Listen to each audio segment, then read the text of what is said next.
بسم الله الرحمن الرحيم وبه نستعين سبحانك لا علم لنا إلا ما علمتنا إنك أنت العليم الحكيم. الحمد لله رب العالمين والصلاة والسلام على سيد المرسلين وعلى آله وصحبه أجمعين ومن تبعهم بإحسان إلى يوم الدين. أعوذ بالله من الشيطان الرجيم. بسم الله الرحمن الرحيم. آمن الرسول بما أنزل إليه من ربه والمؤمنون كل آمن بالله وملائكته وكتبه ورسله لا نفرق بين أحد من رسله وقالوا سمعنا وأطعنا غفرانك ربنا وإليك المصير. سامعین کرام، ہماری گفتگو معجزات کے تذکرے کے بعد اس ضمن کی ایک اہم اصولی بات سے متعلق جاری تھی جو شیخ الاسلام علامہ ابن تیمیہ رحمہ اللہ نے کافی تفصیلی انداز میں اپنی کتاب الجواب الصحیح لمن بدل دین المسیح میں کی، جس کا مختصر ہم دیکھ رہے ہیں. شیخ نے یہ باب ہی قائم کیا یا فصل قائم کی کہ وہ کون سے طریقے ہیں جن کے ذریعے سے یہ خبریں معجزات سے متعلق آنے والی نقول یا روایات علم یقینی کا فائدہ دیتی ہیں، یعنی ان کو جاننے کے بعد کن بنیادوں پر ہمیں یہ پتہ چلتا ہے کہ یہ بالکل یقینی، پکی، حتمی اور قطعی روایات ہیں جن کے اندر شک و شبہ یا انکار کی کوئی گنجائش نہیں رہ جاتی. دو طریقوں کا پچھلے درس میں قدر تفصیل سے تذکرہ کیا گیا کہ کچھ روایتیں انہیں ایک تواتر عام اور ایک تواتر خاص. تیسرا الطریق الثالث کے تحت شیخ الاسلام بیان کرتے ہیں کہ التواتر معنوی تواتر، اور وہ کیسے؟ وہذا مما اتفق علیہ عامۃ الطوائف، یہ ان امور میں سے ہے جس پر عام گروہ اور طوائف یعنی مختلف جماعتیں، مختلف فنون اور چیزوں سے تعلق رکھنے والے مسلمانوں کے گروہ اس پر متفق ہیں. الگ الگ علاقے کے الگ الگ علوم کے جانکار علماء، ماہرین فن اس کو جانتے ہیں اور مانتے ہیں. فإن الناس يسمعون اخبارا متفرقہ، اس لیے کہ ایک بات ہم مشاہدے کے طور پر دیکھ سکتے ہیں کہ لوگ مختلف خبریں، مختلف باتیں سنتے ہیں، الگ الگ قسم کی خبریں لوگوں کے پاس پہنچتی ہے. مثلاً تتضمنو، جیسے مثال دے رہے ہیں کہ تتضمنو شجاعت عمرو بن معدی کرب، جیسے عمرو بن معدی کرب کی شجاعت، خالد بن ولید رضی اللہ تعالی عنہ کی شجاعت اور مہارت جنگ. یہ عمرو بن معدی کرب بن عبداللہ بن عمرو بن عاص یہ مشہور شاعر بھی ہیں اور شہسوار بھی ہیں جنہیں ابو ثور کی کنیت سے جانا جاتا ہے. ابن معقولہ کہتے ہیں کہ ان کے لیے صحبت ثابت ہے، یعنی رسول اللہ صلی اللہ علیہ وسلم کی صحابیت ثابت ہے، اور ایک روایت بھی ان سے مروی ہے. ابو نعیم کہتے ہیں کہ جاہلیت میں بھی یہ جنگوں میں اپنا ایک نام اور ایک پہچان رکھتے تھے، اور اسلام میں قادسیہ کے مقام پر ان کی بڑی ایک زبردست بلاء حسن، ایک اعلیٰ ایک نمونہ تھا، بڑے کارنامہ تھا، اور ایک اچھا ایک ایسی سیرت انہوں نے پیش کی جس میں ایک انسان کے لیے مصیبت اور مشقت میں کارنامے انجام دینے کا نمونہ پیش ہوتا ہے. یہ روایت کیا جاتا ہے کہ عمر رضی اللہ تعالیٰ عنہ کی طرف حضرت سعد بن ابی وقاص فاتح قادسیہ، انہوں نے خط لکھا تھا کہ مجھے کمک چاہیے اتنے ہزار کی. تو حضرت عمر بن خطاب رضی اللہ تعالیٰ عنہ نے کہا تھا کہ میں نے 2000 آدمیوں کے ذریعے سے تمہاری مدد کی ہے. انی امددتک بألف رجل. عمرو بن معدی کرب و طلیحہ بن خویلد، عمرو بن معدی کرب اور طلیحہ بن خویلد، یہ 2 آدمی بھیجے حضرت عمر نے، اور کہا کہ یہ 2 آدمی 2000 کے برابر ہیں. اس سے اندازہ لگا سکتے ہیں کہ عمرو رضی اللہ تعالیٰ عنہ کتنے زبردست جنگجو اور بہادر آدمی تھے. اسی طرح خالد ابن ولید اور ان جیسے کچھ دوسرے لوگ، علامہ ابن تیمیہ نے یہ 2 نام لیے کہ بہت سارے لوگ حضرت عمرو بن معدی کرب اور حضرت خالد بن ولید کی بہادری، جنگی مہارت کی خبروں کو جانتے ہیں. اسی طریقے سے حضرت حاتم معن اور ان جیسے لوگوں کی سخاوت کو جانتے ہیں. حاتم تائی بہت مشہور آدمی ہے، عبداللہ ان کے بیٹے عدی مسلمان ہوئے تھے، عدی بن حاتم تائی بنو تائی کے خاندان کے، ان کی سخاوت ضرب المثل بن گئی. اسی طرح معن ابن زائدہ یہ عرب کے ایک امیر کہلاتے ہیں، اسلام کے ابطال ہیروز میں سے ایک بڑی شخصیت ہے، وہ عین الاجواد، اور گویا ایک بہت سخاوت میں ضرب المثل کے طور پر بھی ذکر کیے جاتے ہیں. یہ عراقیین کے عمرہ میں سے ایک ہیں. منصور عباسی کے زمانے میں یہ جو ہے یمن کے والی بنائے گئے تھے. امام ذہبی کہتے ہیں وَلِمَعْنٍ أَخْبَارٌ فِي السَّخَاءِ وَفِي الْبَأْسِ وَالشَّجَاعَةِ کہ مان کے لیے، مان کے بارے میں سخاوت کی بڑے قصے اور واقعات ہیں. اسی طریقے سے جنگ جدال، شجاعت و بہادری میں بھی ان کے کارناموں کی بہت ساری کہانیاں یا قصے اور داستانیں موجود ہیں. انہیں خوارج نے قتل کیا. بہرحال کہہ رہے ہیں کہ حاتم اور معن ان جیسے لوگوں کی سخاوت وحلم الاحنف ومعاویہ وامثالہما، اور حضرت احنف ابن قیس اور حضرت امیر معاویہ رضی اللہ تعالی عنہ کی بردباری، اور ان جیسے لوگوں کی بردباری لوگوں میں مشہور ہے. احنف ابن قیس یہ بڑی مشہور شخصیت ہیں. حلم اور بردباری میں عربوں میں ضرب المثل بن گئی ہے. حالانکہ یہ اللہ کے رسول صلی اللہ علیہ وسلم کے زمانے میں مسلمان ہو چکے تھے، لیکن حضرت عمر کے زمانے میں جو ہے وہ یہاں تشریف لائے. ان کے کافی واقعات ہیں، یہاں میرے سامنے حاشیے میں بھی ان کے ایک دو واقعات کی طرف اشارہ ہے، لیکن میں اس کی تفصیل میں نہ جاتے ہوئے یہ صرف عرض کروں کہ یہ بڑے بردبار، بہت ذہین اور حلیم الطبع انسان تھے. عربوں میں کہا جاتا ہے کہ احنف کی طرح بردبار، محاورے کے طور پر کہا جاتا تھا. ایسے ہی حضرت امیر معاویہ رضی اللہ تعالیٰ عنہ، ان کی شخصیت کو روافظ اور ان کے زیر اثر بہت سارے لوگوں نے جو ہے کچھ مختلف فیسی بنا دی. حالانکہ آپ صحابی ہیں، آپ کی اہل سنت والجماعت کے نزدیک جو ہے آپ کی حیثیت، مقام، مرتبہ بطور صحابیت کے ثابت شدہ امر ہے، یہ ایمان کا حصہ ہے. حضرت امیر معاویہ رضی اللہ تعالیٰ عنہ کے بارے میں کوئی شخص اگر بدگمانی یا غلط خیال اور زبان پر غلط الفاظ لاتا ہے تو وہ اہل سنت والجماعت کے ثابت شدہ طریقے اور عقیدے سے ہٹا ہوا ہے. امیر معاویہ رضی اللہ تعالیٰ عنہ کے اس متنازع ہونے کی وجہ سے ان کی بہت ساری خوبیاں لوگوں کو شاید معلوم نہیں ہے، عام لوگوں کو. اگر آپ ان کے واقعات پڑھیں گے تو پتہ چلے گا انتہائی ذہین شخصیت، سیرت شخصیت، انتہائی بردبار. ان کے سیرت اور شخصیت پڑھیں، واقعات کی زندگی کے، تو حیرت ہوتی ہے. بعض علماء نے کہا کہ اس وقت حضرت امیر معاویہ کے زمانے میں عرب کی سیاست 3 دماغوں میں اکٹھا ہو گئی تھی. ان 3 میں سے ایک حضرت امیر معاویہ رضی اللہ تعالیٰ عنہ. خیر یہ وہ سیاست نہیں ہے جو آج کے ماحول کی سیاست ہے. ذہانت، عقل مندی کی بات ہو رہی ہے، انتظام و انصرام کی بات ہو رہی ہے. آج کل جو دھوکہ دہی، سیاہ کو سفید کرنا، اچھے کو برا اور برے کو اچھا، اپنے مقاصد کو حاصل کرنے کے لیے جو ہے جھوٹ، دھوکہ اور فتنہ و فساد سے کام لینا، دجل سے کام لینا، یہ والی سیاست نہیں. اسلامی سیاست جو حقیقت میں قرآن و حدیث کے اصولوں سے جڑی ہوئی ہے. بہرحال علامہ ابن تیمیہ نے کہا کہ یہ جو مختلف کچھ مثالیں دیں، خالد ابن ولید اور ان جیسے لوگوں کی بہادری، حاتم طائی اور حضرت معن کی سخاوت، احنف ابن قیس اور معاویہ رضی اللہ تعالی عنہ، ان لوگوں کے جیسی بردباری، یہ ایسی چیز ہے جو بہت سارے مختلف گروہوں کے پاس یہ چیز مشہور ہے، جانی ہوئی ہے. فَيَحْصُلُ عِلْمٌ ضَرُورِيٌّ بِأَنَّ الشَّخْصَ مَوْصُوفٌ بِهَذَا. ان سے متعلق خبریں جو لوگوں کے یہاں پھیلی ہوئی ہے، شائع ہیں، رائج ہیں، ان کی بنیاد پر لوگ یہ ضروری طور پر ان سے علم ضروری حاصل ہوتا ہے، یقینی طور سے لوگوں کو یہ بات معلوم ہو جاتی ہے کہ یہ شخص اس صفت سے موصوف ہے. حضرت امیر معاویہ کے اندر بردباری بہت تھی، قیادت اور سرداری کی زبردست صلاحیت تھی. حضرت معن جو ہے وہ انتہائی بہادر اور انتہائی سخی تھے. ان کے متعلق خبریں اور واقعات سن کے لوگوں کو یہ یقین ہوتا ہے کہ واقعی خالد ابن ولید کے جیسا سپہ سالار ملنا مشکل ہے، ان کے جیسا بہادر ملنا مشکل ہے، حضرت عمرو بن معدی کرب کے جیسا ملنا مشکل ہے. یہ ناممکن سی بات لگتی ہے، اتنے زیادہ مشہور ہے. تو ان خبروں کی بنیاد پر کسی شخصیت کے بارے میں جو خبریں لوگوں میں مشہور ہے، اس کی بنیاد پر علم ضروری حاصل ہوتا ہے کہ واقعی فلاں شخص ایسے تھے. یہ چند مثالیں امیر معاویہ علامہ ابن تیمیہ رحمہ اللہ نے بیان کی ہیں.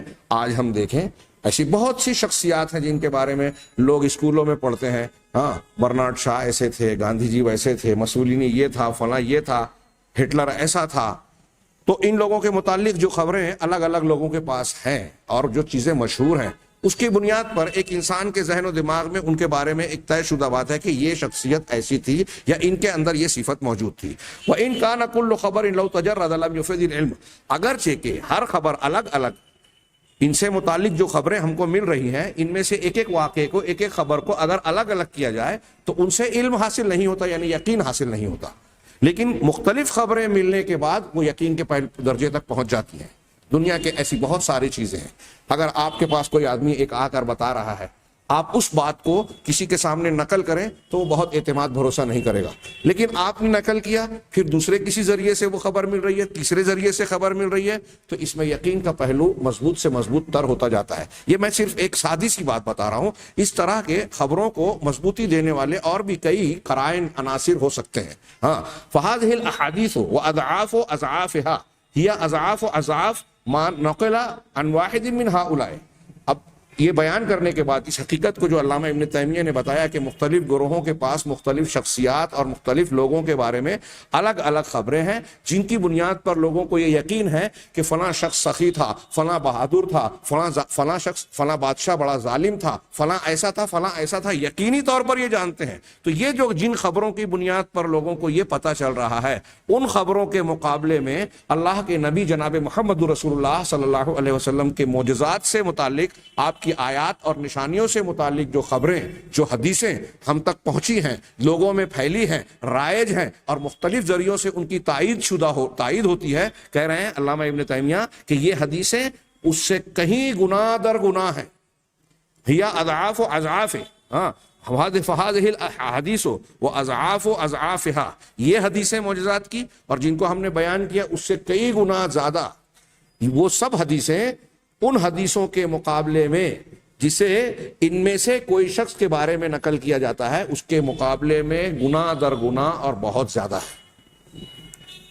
یعنی خالد بن ولید, احنف ابن قیس, معاویہ رضی اللہ تعالی عنہم, اور اس طرح اور شخصیات یہاں جو مثالیں دی ہیں, میں نے کچھ نام لیے, گاندھی جی, ہٹلر, مسولینی, برنارڈ شاہ, یا کوئی بادشاہ ہو اور کوئی شخصیت ہو, اچھا ہو برا ہو, ان سے متعلق جو خبریں ہیں, ہاں, ان کے مقابلے میں اللہ کے رسول صلی اللہ علیہ وسلم کے معجزات پر مشتمل حدیثیں جس کا ہم نے ذکر کیا, اور اس سے کئی گنا زیادہ, اضعاف و اضعاف, گنا در گنا, علامہ ابن تیمیہ نے کہا یہ حدیثیں ان لوگوں میں سے جن کی تعلق سے ہم نے روایتیں سنی اور باتیں جانی اور یقین رکھتے ہیں کہ وہ فلاں ظالم تھا, فلاں اچھا تھا, فلاں بردبار تھا, فلاں بہادر تھا, ان کے مقابلے میں جو خبریں ہم تک پہنچی ہے ایک لوگ, دو لوگوں سے, چند لوگوں سے, اس کے مقابلے میں یہ حدیثیں نقل کرنے والے گنا در گنا زیادہ ہیں. اتنی پیاری بات کہی ہے. منکرین حدیث اگر اسے سمجھ لیں تو انہیں اصولی طور پہ اگر وہ علم سے, شعور سے بہراور ہیں, ان کے پاس کچھ عقل شعور ہے, تو یہ جاننے اور پڑھنے کے بعد وہ بے شرمی سے حدیثوں پر, محدثین کے اصولوں پر, اور قرآن و حدیث میں مشہور متواتر تواتر کے درجے تک پہنچی ہوئی, چاہے وہ معنوی تواتر ہو, سند کے اعتبار سے, افراد کے اعتبار سے وہ تواتر نہ ہو, معنوی اعتبار سے بھی تواتر کے درجے کو پہنچی ہوئی روایات پر اس طرح سے زبان تعان دراز نہیں کریں گے جیسے وہ کرتے ہیں. ہاں, وَنَقَلَتُهَا اجل و اکبر, اتنا ہی نہیں کہ یہ گناہ در گناہ روایتیں زیادہ ہیں تعداد کے اعتبار سے, ہاں, پھیلاؤ اور اشاعت کے اعتبار سے. کسی شخصیت کے بارے میں جتنی کوئی بات مشہور ہے کہ فلاں بہت بہادر اور فلاں بہت ظالم تھا, اس کے مقابلے میں جناب محمد رسول اللہ صلی اللہ علیہ وسلم کے معجزات گنا در گنا زیادہ مشہور ہیں. اور اتنا ہی نہیں کہ صرف مشہور ہے, وَنَقَلَتُهَا اجل و اکبر, اس کے نقل کرنے والے روات, راویان حدیث, یہ لوگ کہیں زیادہ جلیل القدر اور کہیں زیادہ بڑے مقام اور مرتبے والے ہیں. کئی اعتبار سے ان کا مقام مرتبہ اونچا ہے. ہم نے پچھلے والے سبب میں پڑھا کہ نبی صلی اللہ علیہ وسلم سے متعلق امت محمدیہ کو, آپ کے پیروکاروں کو جو محبت, جو رغبت, جو عقیدت حاصل ہے ایمان کی بنیاد پر, اللہ کے حکم اور رسول کے حکم کی بنیاد پر, وہ کوئی اور اس کا درجہ حاصل نہیں کر سکتا. اور پھر اسی تناظر میں ان سے جو محبت اور وارفتگی ہے, جو تعلق ہے, عقیدت ہے, اس کی بنیاد پر ہر مسلمان کو یہ شوق ہوتا ہے کہ نبی کریم صلی اللہ علیہ وسلم کی زندگی کے تمام حالات کو, ایک ایک پہلو کو اچھی طرح سے چھان پھٹک کر جانے, آپ کے تعلق سے مروی روایات میں صحیح غلط کو, جھوٹ اور سچ کو الگ کر دے ہوئے, جھوٹ کو رد کر کے سچ کو قبول کرے. یہ ہر ایک کا ایک جذبہ ہوتا ہے لگ بھگ, اور خاص طور سے اہل علم کا, کہ نبی کریم صلی اللہ علیہ وسلم سے متعلق ساری باتیں ہمیں چھانٹ کر صاف ستھرے انداز میں مل جائیں. تو ظاہر سی بات ہے وہ لوگ سچ کی جستجو کرتے تھے, خود ثقافت اور سچ کا لحاظ کرتے تھے اور اللہ کے رسول صلی اللہ علیہ وسلم سے متعلق روایتوں کو قبول کرنے کے سلسلے میں دنیا کی سب سے کڑی شرطیں مقرر کرتے تھے کہ اس کی بنیاد پر ہم قبول کریں گے اور اس کی بنیاد پر قبول نہیں کریں گے. دنیا میں خبروں کو قبول کرنے کا شہادت اور گواہی، میں نے کورٹ کی مثال دی، عدالتوں میں شہادت اور گواہی جن بنیادوں پر قبول کی جاتی ہے، اس کے مقابلے میں حدیث کی روایتوں کو، نبی کریم صلی اللہ علیہ وسلم سے منقول چیزوں کو قبول کرنے کے سلسلے میں محدثین نے اور زیادہ سخت اصول اختیار کیے. ان اصولوں کا رد اگر کوئی کرتا ہے تو اس منکر حدیث کو چاہیے کہ عدالت میں چلنے والے قوانین اور ثبوت و شواہد کی بنیاد پر کیے جانے والے فیصلوں کو پہلے چیلنج کرے، کیونکہ اگر آپ اس کو صحیح مان رہے ہیں تو پھر حدیث کے اصولوں کو اور زیادہ صحیح ماننا پڑے گا، کیونکہ وہ اس سے سخت ہے. آگے کہہ رہے ہیں کہ اس کے نقل کرنے والے کہیں زیادہ اجل اور اکبر ہیں، بڑے ہیں اور جلیل القدر ہیں. وعلم المسلمین بها اعظم من علم اہل الکتاب بآیات موسیٰ وعیسیٰ، اور مسلمانوں کا اللہ کے نبی صلی اللہ علیہ وسلم سے متعلق ان معجزات کے بارے میں علم، یہ اہل کتاب کا جو حضرت موسیٰ اور حضرت عیسیٰ کی نشانیوں سے متعلق علیہ السلام، ان انبیاء اپنے اپنے نبیوں سے متعلق ان کی آیات اور ان کی نشانیوں سے متعلق جو اہل کتاب کا علم ہے، یعنی نصارہ حضرت عیسیٰ کے متعلق جو کچھ معجزات کو جانتے ہیں، علم رکھتے ہیں، موسیٰ یہودی حضرت موسیٰ کے بارے میں جو کچھ جانتے ہیں، اس کے مقابلے میں مسلمانوں کا علم، یقین ان سے کئی گنا زیادہ بڑا ہے، اہم ہے. کیوں؟ اس کی کئی وجوہات ہیں. یہ جو اللہ کے رسول صلی اللہ علیہ وسلم کی حدیثوں اور معجزات کو چھانٹنے کے جو اصول محدثین اور علماء مسلمین نے اختیار کی، یہ خود ایک بہت بڑی وجہ ہے کہ اس کا اہتمام آپ یہود و نصارہ میں نہیں پائیں گے. وہاں بہت ساری چیزیں ایسی ہیں جو بغیر کسی سند کے منقول چلی آ رہی ہے. وہاں تو توریت اور انجیل کے نسخوں میں الگ الگ نسخوں میں الگ الگ عبارتیں ہیں. یہاں آپ کو قرآن اور حدیث میں یہ بات نہیں ملے گی، اور یہاں جو موضوع من گھڑت اور جھوٹی ہیں اس کو چھانٹ کر محدثین نے الگ کر دیا. تو مسلمان اپنے رسول صلی اللہ علیہ وسلم کے بارے میں، ان کے معجزات کے بارے میں جو علم رکھتے ہیں، جو یقین رکھتے ہیں، جو ان کے پاس ثبوت اور شواہد ہیں، یہ ان ثبوت شواہد علم کے مقابلے میں بہت بڑا اور مضبوط ہے جو نصارہ کا حضرت عیسیٰ کی نشانیوں کے بارے میں ہے، معجزات کے بارے میں ہے، یہود کا حضرت موسیٰ علیہ السلام کے بارے میں ان کا جو علم ہے. تو وہ جو پیش کرتے ہیں اس کے مقابلے میں ہمارے نبی جناب محمد رسول اللہ علیہ وسلم کے معجزات کا معاملہ ہمارے نزدیک زیادہ مضبوط اور بڑا ہے. منکرین حدیث ذرا غور کریں، جو یہود و نصارہ سے مرعوب اور ان سے سامنے احساس کمتری کے شکار ہے اور ان کے کیے ہوئے اعتراضات کو دہراتے رہتے ہیں، کہ کیا آپ کے اندر یہ جرأت ہے کہ ان سے یہ کہیں کہ آپ حضرت موسیٰ اور حضرت عیسیٰ کے بارے میں یہ مانتے ہو تو یہ تو ہمارے نبی صلی اللہ علیہ وسلم کے تعلق سے روایت کردہ معجزات اور حدیثوں کے مقابلے میں اور زیادہ کمزور ہے، ناقابل قبول ہے، اس کو پہلے رد کیجئے، وہ تو ثابت ہی نہیں ہے. اس کو رد کرنا تو آپ کے لیے لوہے چبانے کے جیسا ہے، نہیں چبا سکیں گے آپ. خیر، تو کہتے ہیں کہ وَفَمَا يُذْكَرُ مِنْ حُجَّةٍ فِي صِحَّةِ نَقْلِهَا إِلَّا وَحُجَّةُ الْمُسْلِمِينَ فِي مَا يَنْقُلُونَ عَنْ نَبِيِّهِمْ وَأَصْحَابِهِ أَظْهَرُ وَأَقْوَى. علامہ ابن تیمیہ کہتے ہیں کہ یہ یہود اور نصارہ حضرت عیسیٰ اور حضرت موسیٰ کے بارے میں جو بھی ان سے مروی روایات کے سلسلے میں، اس کی نقل اور روایت کے سلسلے میں، صحیح ہونے کے سلسلے میں جو بھی دلیل پیش کرتے ہیں کہ حضرت عیسیٰ سے یہ چیز ثابت ہے، حضرت موسیٰ سے یہ چیز ثابت ہے، اس ثابت شدہ بات کو ثابت کرنے کے لیے وہ جو دلیل اور حجت پیش کرتے ہیں یہود اور نصارہ، اس کے مقابلے میں مسلمان اپنے نبی صلی اللہ علیہ وسلم سے متعلق جو روایتیں اور معجزات نقل کرتے ہیں، ان کی حجت اور دلیل، ان کی حجت اور دلیل کے مقابلے میں اظہر و اقوی، زیادہ ظاہر اور زیادہ قوی ہے. کتنی پیاری بات کہی علامہ ابن تیمیہ رحمہ اللہ.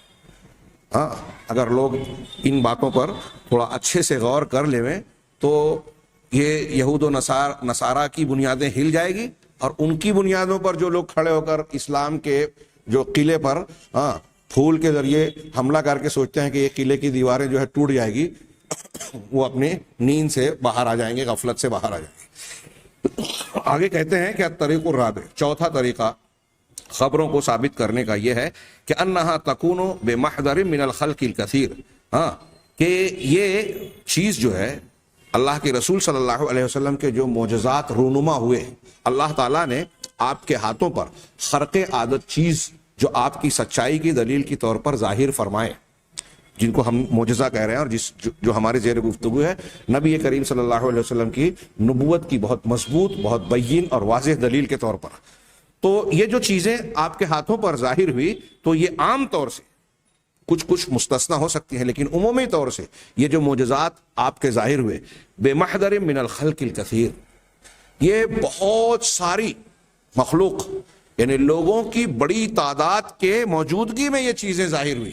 ہاں، لوگوں کی بڑی تعداد، یعنی عام طور سے آپ دیکھیں گے کہ جناب محمد رسول اللہ صلی اللہ علیہ وسلم کے جو معجزات ہیں، ابھی قرآن تو پوری دنیا دیکھ رہی ہے، پوری دنیا کو چیلنج کر رہا ہے قرآن.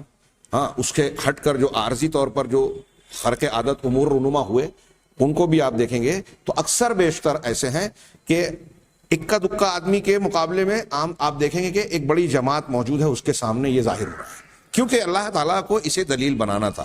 آپ معراج والا معاملہ دیکھیے، پورا مکہ اور پوری شہر کے لوگ اور پھر باہر کے لوگ بھی آپ سے براہ راست سن رہے ہیں، جان رہے ہیں، آپ سے سوالات کر رہے ہیں، اعتراض کر رہے ہیں، مذاق اڑا رہے ہیں، اور پھر آپ سے سوال کیا تو اس کا جواب پایا، ماننے پر مجبور ہوئے. پھر آنے والے سفر والے تائید کیے کہ ہاں محمد صلی اللہ علیہ وسلم جو بتا رہے ہیں کہ فلاں تاریخ کی رات کو جو ہے ہم لوگ فلاں فلاں جگہ پڑاؤ ڈالے تھے، ہمارا اونٹ بھاگا تھا، یہ بالکل صحیح واقعہ ہے. تصدیق کی تو یہ بڑی تعداد نے دیکھا، سنا، بیان کیا، تائید کی. اسی طریقے سے چاند کا پھٹنا والا جو ہم پڑھ چکے ہیں، کتنی بڑی. یہاں علامہ ابن تیمیہ نے کہا کہ تکثیر طعام یوم الخندق، جیسے خندق کے دن کھانے کا بڑھ جانا. یہاں نیچے پھر سے انہوں نے پوری روایت نقل کی ہے. حضرت جابر رضی اللہ تعالیٰ عنہ نے جا کر جو اپنے بیوی سے کہا تھا اور انہوں نے بتایا تھا کہ میرے پاس ایک سا اناج ہے، غلہ ہے، اور پھر اس کے بعد جو ہے ایک چھوٹا بکری کا بچہ ہے. حضرت جابر نے ذبح کیا، ہانڈی میں ڈالا، انہوں نے آٹا بنایا، پھر اللہ کے رسول نے کو خبر دی تو کہا چپکے سے کرنا. یہ پورا واقعہ ہم جان چکے ہیں، سن چکے ہیں، پچھلے دروس میں خود بیان کر چکا ہوں. اور حضرت جابر سے بیوی نے کہا تھا کہ آپ کو خاموشی سے بلانا، تھوڑا ہی سا کھانا ہے، زیادہ لوگ آ جائیں تو ہماری بے عزتی کا معاملہ ہوگا. آپ نے کان میں کہا، لیکن رسول اللہ صلی اللہ علیہ وسلم نے سب کو بلا لیا. اور بخاری کی روایت میں ہے کہ 1000 لوگ آئے. ہاں، اور صاحب شرح نے بیان کیا، اب وہ کسی دوسری روایت کی بنیاد پر، کہ 3000 لوگوں نے کھایا. ایک بکری کے بچے کا گوشت چھوٹا سا اور 1 سا جو اس کی روٹی. اللہ کے رسول صلی اللہ علیہ وسلم نے دعا کی، ہانڈی کو کہا اتارنا نہیں، اور آٹا بھی جو ہے آپ نے اس میں اپنا دعا کرے کہا کہ پکانے والی کو بلاؤ، تم اور وہ خاتون بناتی رہے اور یہ سلسلہ چلتا رہے. باری باری پورے 1000 یا 3000 لوگوں نے کھانا کھایا. سب کا پیٹ بالکل بھر گیا، آسودہ ہو گئے، اور اس کھانے میں، اس ہانڈی میں کوئی کمی نہیں ہوئی. اب سوچئے کہ صرف کھانے والے جو ہیں وہ 1000 یا 3000 کی تعداد، اگر بخاری کی روایت کے مطابق 1000 بھی مانے، 1000 لوگ کھا رہے ہیں، تو یہ 1000 لوگوں کی موجودگی میں یہ معاملہ، یہ معجزہ رونما ہو رہا ہے. کتنی بڑی تعداد نے اپنی آنکھوں سے نہ صرف دیکھا بلکہ اس کی برکت سے سب کو استفادہ ہوا، ان کی بھوک کا مسئلہ حل ہوا، اللہ تبارک تعالیٰ نے حل فرمایا. اتنی بڑی تعداد. پھر صاحب خانہ خود وہاں موجود ہیں. ہاں، اسی طریقے سے دوسری مثال دی کہ وَنَبْعُ الْمَاءِ، اور اسی طریقے سے آپ کی انگلیوں سے، آپ کی انگلیوں کے درمیان سے جو ہے پانی کا چشمہ بہنا. ہاں، یہاں اس سے پہلے کچھ روایتیں گزر چکی ہیں کہ حضرت انس کی روایت ابھی پچھلے درس میں بھی بیان کی گئی کہ 300 صحابہ کرام آپ نے ایک برتن میں انگلی رکھی اور پانی پھوٹنے لگا، اور اس کے بعد جو ہے زورا کے مقام پر، صحیح بخاری کی روایت پچھلے درس میں ہم نے پڑھی. ہاں، 300 یا 300 کے قریب لوگ. حضرت انس کہتے ہیں ان سے پوچھا ان کے شاگرد نے کہ کتنی تعداد تھی، کہا 300 یا 300 کے قریب.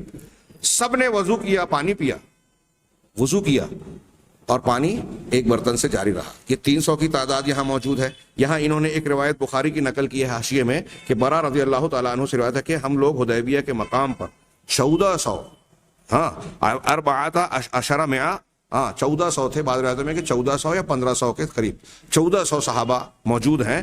اور حدیبیہ کے مقام پر حدیبیہ نام کا ایک کنواں تھا. ہاں، فنزحناها، ہم نے اس کے پانی کو نکال لیا. حتی لم نترک فیہا قطرۃ، یہاں تک کہ ہم نے اس میں ایک قطرہ بھی پانی چھوڑا نہیں، پورا پانی اس کا نکال لیا کنویں کا، مطلب کنویں کا پورا پانی صاف ہو گیا.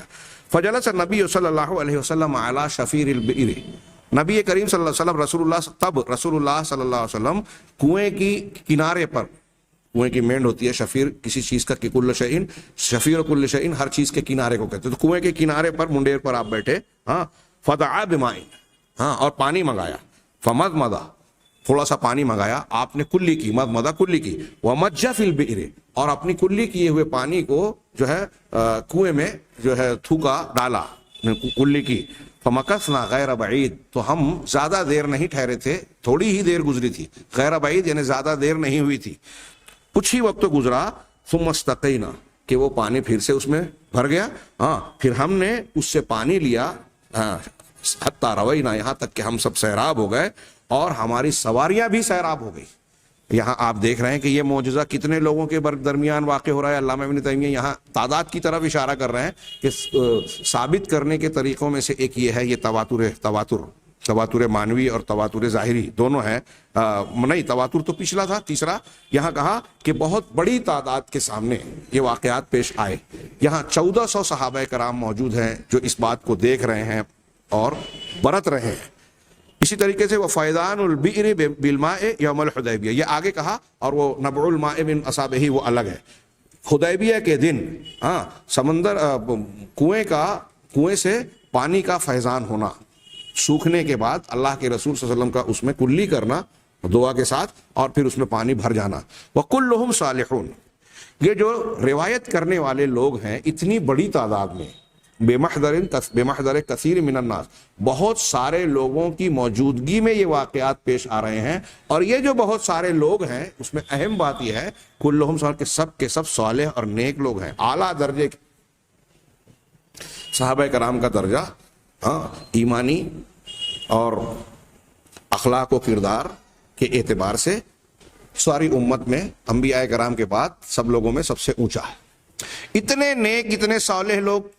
تھوڑی دیر کے لیے تصور کیجئے کہ کوئی انسان جھوٹ بول رہا ہے، تو ایک آدمی جھوٹا ہوگا، 2 آدمی جھوٹے ہوں گے، 3، ایک ایسا پورا گروہ جن کے بارے میں پوری دنیا یہ جانتی ہے اور تاریخ کے مختلف ثبوتوں سے ثابت ہے کہ وہ لوگ جھوٹ نہیں بولتے تھے.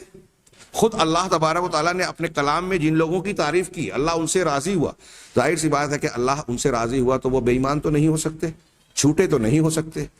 اگر وہ جھوٹے ہوتے، اگر ان کے عقیدے میں خرابی ہوتی، ان کے کردار میں خرابیاں ہوتی، تو اللہ تبارک تعالیٰ ان کو ناپسند فرماتا. قرآن میں اللہ نے بار بار کہا نا کہ اللہ فساد کو پسند نہیں کرتا، اللہ حد سے تجاوز کرنے والوں کو پسند نہیں کرتا، اللہ ایسے لوگوں کو پسند نہیں کرتا، اللہ ایسے لوگوں کو پسند نہیں کرتا. کونوا مع الصادقین، تم سچ بولنے والوں کے ساتھ رہو. اگر صحابہ جھوٹے ہوتے یا ان کے اندر جھوٹ کا غلبہ ہوتا تو اللہ کے رسول اللہ تعالیٰ کہتا کہ یہ جھوٹے ہیں، ان کے ساتھ نہ رہو. اب اللہ تعالیٰ اس کی بجائے ان کی تعریف کر رہا ہے اور ان کو اپنی رضامندی کا سرٹیفکیٹ اور پروانہ دے رہا ہے اپنے کلام پاک میں. ایسے لوگ جن کی صداقت اور جن کی تعدیل خود قرآن اور حدیث میں اللہ اور رسول صلی اللہ علیہ وسلم نے کی کہ یہ معتدل ہیں. جرح و تعدیل دنیا میں کسی راوی کو انسان کے ماہرین بیان کرتے ہیں کہ یہ اس کی روایت قابل قبول ہے، اس کی نہیں ہے، یہ جھوٹا ہے، یہ سچا ہے، یہ سکا ہے، یہ غیر سکا ہے. لیکن صحابہ تو وہ لوگ ہیں جن کی تعدیل اللہ نے کی ہے، جن کی تعدیل رسول اللہ صلی اللہ علیہ وسلم نے کی ہے. اسی لیے اہل سنت کا عقیدہ بن گیا کہ صحابہ سب عدول ہیں.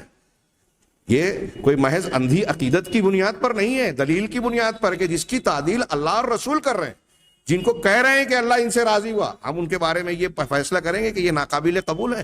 ہم ان کو یہ بتائیں گے کہ ان میں سے کسی کو کہ یہ ان کی روایت قبول نہیں کی جائے گی، جبکہ اللہ قبول کرنے کے لیے کہہ رہا ہے. یہ نقطہ ہمارے یہاں روافظ تو نہیں سمجھ سکے. روافظ سے متاثر ہونے والے جو اہل سنت کے کچھ لوگ اپنے آپ کو کہتے ہیں نا، وہ بھی قرآن حدیث کی اس صاف ستھرے عقیدے کو سمجھ نہیں سکے اور دین کے اس بنیاد سے ناواقف رہ گئے.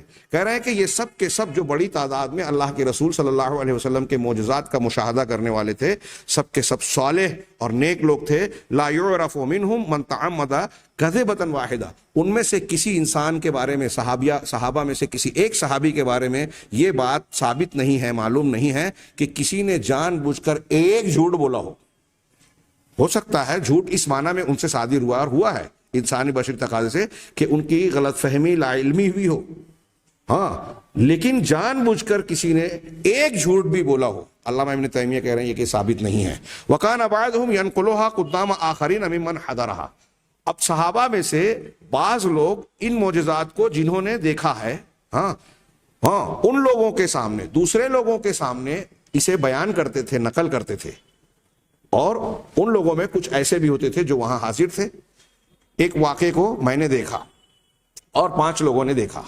اب میں کسی چھٹے آدمی کے پاس بیان کر رہا ہوں اور ان 5 میں سے بھی کوئی موجود ہے، میں ان میں سے کوئی موجود نہیں ہے اور بیان کر رہا ہوں، یا وہ 5 موجود ہیں جنہوں نے دیکھا ہے اور دوسرے 10 لوگ موجود ہیں ان میں جو نہیں دیکھے ہیں، ان کے سامنے ان 5 میں سے ایک بیان کر رہا ہے. تو اب جب 4 لوگ سن رہے ہیں کہ یہ شخص بیان کر رہا ہے اور یہ بھی بتا رہا ہے کہ ہم بھی اس واقعے کے وقت موجود تھے، تو اس کے بیان پر ان کی خاموشی اختیار کرنا یا بعض مرتبہ یہ کہنا کہ ہاں ایسا ہی ہوا تھا، یہ ان کی تائید ہو گئی. فَيَذْهَبُ أُولَٰئِكَ، چنانچہ یہ لوگ جن کو انہوں نے بیان کیا یہ بھی جاتے، فَيُخْبِرُونَ بِهَا أُولَٰئِكَ، تو وہ ان لوگوں کو خبر دیتے تھے.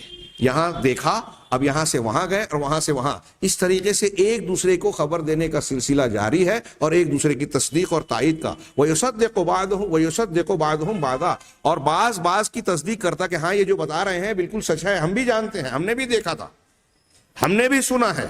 ہاں، وَيَحْكِي مِثْلُ هَذَا مَا حَكَى هَذَا، اور ایک صحابی بالکل اسی کی طرح حکایت نقل کر رہا ہے، واقعے کو بیان کر رہا ہے جس طرح پہلے نے بیان کیا. ہاں، دونوں میں تواتی اور ایک دوسرے کی گویا کوئی پہلے سے وہ اتفاق نہیں ہے، لیکن جب نقل کیا تو بیان کیا کہ ہاں یہ جو بیان کر رہے ہیں بالکل ایسا ہی ہے. وَأَدْنَىٰ أَحْوَالِهِ أَن يُقِرَّهُ وَلَا يُنكِرَهُ، اس کا سب سے کمتر درجہ یہ ہے کہ ایک کے سامنے واقعہ بیان ہو رہا ہے، دوسرے تیسرے چوتھے موجود ہیں، تو اگر انہوں نے کچھ نہیں بھی کہا، خاموشی اختیار کی، تو اس کا کم سے کم درجہ حالت یہ ہے کہ وہ صحابی یا دوسرے لوگ جو سن رہے ہیں اس کو برقرار رکھ رہے ہیں اور انکار نہیں کر رہے ہیں، یعنی اس کو یہ نہیں کہہ رہے ہیں کہ یہ غلط ہے، خاموش ہیں. ہاں، وَنَعْلَمُ بِمُوجِبِ الْعَادَةِ الْفِطْرِيَّةِ، اور فطری عادت کے روشنی میں، اس کی تقاضے کے مطابق اس کو مد نظر رکھ کر ہم یہ سمجھ سکتے ہیں، اس بات کا یقین رکھتے ہیں. اور صرف فطری تقاضے کے مد نظر ہی نہیں، سلف کا جو طریقہ تھا کہ وہ سچائی کے جویا اور متلاشی ہوتے تھے، سچ کو ڈھونڈتے تھے، سچائی کا ساتھ دیتے تھے، ان کا جو طریقہ اور مزاج تھا، فکر اور منہج تھا، ہاں اس کو سامنے رکھیں. وشدت توقیہم الکذب علی نبیہم، اور اپنے نبی پر جھوٹ بولنے اور جھوٹ سننے کے سلسلے میں انتہائی سختی سے خود بچتے تھے اور دوسروں کو بچانے کے لیے جو تیار رہتے تھے. ان کی ان ساری چیزوں کو سامنے رکھ کر فنعلم انہم یکونوا یقرون ما من یعلمون انہ یکذب علیہ، تو ہم یہ جانتے ہیں کہ وہ لوگ اس شخص کو اپنی بات اور حکایت یا حدیث کو بیان کرنے میں برقرار نہیں رکھتے، ہاں اس شخص کو برقرار نہیں رکھتے، اس پر خاموش نہیں رہتے جس کے بارے میں وہ یہ جان جائیں کہ یہ اپنے نبی پر جھوٹ بول رہا ہے. کتنی پیاری بات ہے. صحابہ کرام اور تابعین کے زمانوں میں اللہ کے رسول صلی اللہ علیہ وسلم کو، میں پوری بات کو اپنے الفاظ میں، آسان الفاظ میں دہرا رہا ہوں، کہ ایک آدمی 10 آدمی نے دیکھا، اب وہ دوسروں کے سامنے بیان کر رہے ہیں، تو کچھ ایسے ہیں جو موجود نہیں تھے، اور جب ایک بیان کر رہا ہے تو وہاں 4-5 ایسے بھی ہیں جو موجود تھے. جو موجود تھے وہ تائید کر رہے ہیں، جو سن رہے ہیں وہ بھی تائید کر رہے ہیں، کسی اور سے سنا ہے تو وہ بھی تائید کر رہے ہیں کہ ہاں ہم نے بھی سنا، ہمیں بھی فلاں نے بھی بتایا تھا. ایک دوسرے کی تائید ہو رہی ہے، ایک دوسرے سے نقل کر رہے ہیں. اور کم سے کم درجہ یہ ہے کہ جب ایک بیان کر رہا ہے تو دوسرے خاموش ہیں. اب دوسرے میں ایک بات رسول اللہ صلی اللہ علیہ وسلم کے بارے میں بیان کر رہا ہوں اور دوسرے خاموش ہیں، اس کا کیا مطلب ہے؟ جب وہ صحابہ ہیں، تابعین ہیں، تو صحابہ کرام کا مزاج انہوں نے بتایا کہ ایک تو یہ کہ جو ان کی فطرت اور طبیعت ہے اس کا تقاضا سامنے رکھیں، سلف کا جو مزاج اور منہج رہا ہے اس کو سامنے رکھیں، اور نبی صلی اللہ علیہ وسلم کے متعلق ان کا جو مزاج تھا کہ اگر کوئی نبی پر جھوٹ بول رہا ہے تو اس پر خاموش نہیں رہتے تھے، اس چیز کو سامنے رکھیں. تو یہ بالکل ثابت ہوتا ہے کہ جب معجزات رسول بیان ہو رہے ہیں اور اگر صحابہ کرام اور تابعین خاموش ہیں، اس کا مطلب یہ کہ وہ اس کی تائید کر رہے ہیں، کہہ رہے ہیں ہاں علماء. اس سے قطعاً یہ بات معلوم ہو جاتی ہے کہ انہم متفقون علی نقل ذالک، کہ وہ سب کے سب صحابہ تابعین اس زمانے کے لوگ اللہ کے رسول صلی اللہ علیہ وسلم سے روایت اور اس بات کو نقل کرنے میں متفق تھے، کما اتفقوا علی نقل القرآن، جیسے قرآن کو نقل کرنے پر متفق تھے. یہاں 2-3 اسباب اور بھی رہ گئے ہیں اور یہ بات ادھوری ہے، لیکن چونکہ اس میں علم اور دماغ کو کھولنے والی کچھ چیزیں ایسی ہوتی ہیں دین اور شریعت کی جو ہم واقعات کی روشنی میں جانتے ہیں. جیسے اب میں اللہ کے نبی صلی اللہ علیہ وسلم کی دلیلوں پر بات کر رہا ہوں، صداقت کی، اس ضمن میں ہم معجزات سے متعلق گفتگو کر رہے تھے. معجزات کو بہت سارے لوگ جانتے ہیں، عام آدمی بھی سنتے جانتے مانتے ہیں، لیکن ایک صاحب علم شخص، شریعت کو گہرائی سے جاننے والا شخص ان معجزات سے متعلق باتوں کو بھی جانتا ہے جس کی بنیاد پر وہ عام انسانوں کے مقابلے میں علم کے اعتبار سے اور یقین کے اعتبار سے نہ صرف اعلیٰ درجہ رکھتا ہے، بلکہ اگر کوئی شخص ان معجزات سے متعلق بہکانے، اس میں اعتراض اور سوال اٹھانے کی کوشش کرتا ہے، شیاطین میں سے کوئی شخص، تو اس کا جواب دینے کی بھی طاقت رکھتا ہے. اور جس کا علم جتنا مضبوط ہوگا وہ ایمان میں اتنا پختہ اور مضبوط ہوگا، اور بہکانے والے اسے بہکا نہیں پائیں گے. اب یہ بات جو علامہ ابن تیمیہ نے بیان کی، وَمِمَّا يُبَيِّنُ ذَلِكَ، آگے یہ ایک جملہ کہہ کے کہ اس بات کو جو چیز واضح کرتی ہے کر کے تھوڑی سی تفصیل بیان کی ہے، اور بڑی پیاری تفصیل ہے اصولی انداز میں. میں ایسا سمجھتا ہوں کہ اگر آپ حضرات سامعین ان چیزوں کو عام طور سے میں کلاسوں میں طلبہ سے کہتا رہا ہوں کہ جو اصول اور علم کی باتیں ہوتی ہیں، ہاں جو اہل علم پڑھتے ہیں، ان میں عام انسان کو ایک قسم کی اکتاہٹ محسوس ہوتی ہے۔ جو لوگ واقعات اور عام طور سے دل کو اچھا لگنے والی چیزیں سننے کے عادی ہوتے ہیں، انہیں علمی اور اصولی چیزوں میں لذت اور مزہ نہیں آتا، کہتے ہیں اسی لیے بہت سارے لوگ الجبرا، جیومیٹری، میتھس وغیرہ کو پسند نہیں کرتے، اس میں اصول دماغ کا استحضار ضروری ہوتا ہے۔ تو ایسے ہی ان علوم میں بھی جو علم کی باتیں ہیں، اصول کی باتیں ہیں، منہجی باتیں ہیں، اس میں آپ کو تھوڑی سی کبھی کبھی ایسا لگتا ہے کہ بلا وجہ کی تفصیل ہو رہی ہے، لیکن یہ آپ کے دماغ کو کھولنے والی، چیزوں کو سمجھانے والی اور عقل و فہم کو بڑھاوا دینے والی چیزیں یہی اصولی چیزیں ہوتی ہیں۔ لہذا میری خواہش ہے کہ میں علامہ ابن تیمیہ کی اس بات کو پہلے جب شروع کیا تھا تو ارادہ یہ تھا کہ اس کو صرف ایک ہی درس میں سرسری طور سے ذکر کر دوں، لیکن پچھلے درس میں جب میں نے شروع کیا اور باتیں آگے بڑھی تو کچھ سمجھاتے ہوئے کچھ باتیں پھیلی، اور اب میرا یہ احساس ہے کہ اس کے لیے ہم ایک درس کا اور حصہ اس میں دے دیں گے، تاکہ خبروں کی تعین سے متعلق شیخ الاسلام علامہ ابن تیمیہ نے جو 6 نقطے بیان کیے، اور یہ بھی مختصراً شیخ محمد بن عبد الوہاب نے ہمارے لیے نقل کیا ہے، ہم اس کو کم سے کم اختصار کے ساتھ تو اس پر نظر ڈال لیں۔ اللہ تبارک و تعالیٰ سے دعا ہے کہ وہ ہمیں صحیح علم اور صحیح عمل کی توفیق دے اور دنیا اور آخرت میں کامیابی سے نوازے۔ وآخر دعوانا ان الحمد للہ رب العالمین۔